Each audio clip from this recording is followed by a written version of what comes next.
नमस्कार मित्रांनो, लाडकी बहीण योजनेत सर्वात मोठी फसवणूक होताना दिसून येते। सरकारला धोका द्यायचा पूर्ण प्रयत्न चालू आहे। लाडकी बहीण योजनामध्ये एका व्यक्तीने आपल्या पत्नीचे 30 अर्ज दाखल केले। एका व्यक्तीने आपल्या पत्नीचे 30 अर्ज दाखल केले आणि त्यापैकी 26 अर्ज मंजूरही झाले।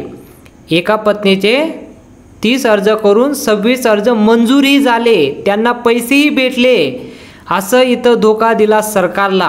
ऍक्सेस ओपन होतं ओटीपी टाकल्यावरती, तर तुम्हाला दिसून येते या व्यक्तीने असे 30 फॉर्म्स भरले होते। ते आम्ही लगेच फटाफट फोटो काढून घेतले। 3 वेगळे व्यक्ती आणि 27 प्रतीक्षा पोपट जाधवच्या नावाने फॉर्म भरलेत। तर त्या व्यक्तीने मिसयूज केलाय, मग त्याच्यावरती गुन्हा दाखल करा। गुन्हा दाखल नाही केला तर आमचे रंजन बिर्ला, आमचे जेवढेही महिला मंडळ आहे, सर्व जाती धर्माची महिला, आमच्या महिलांवरती अन्याय होत असेल आणि ही महिला एससी समाजाची आहे, तिच्यावर अन्याय होत असेल तर आम्ही इथे तडक मोर्चा आणवत असेल ऑफिसला।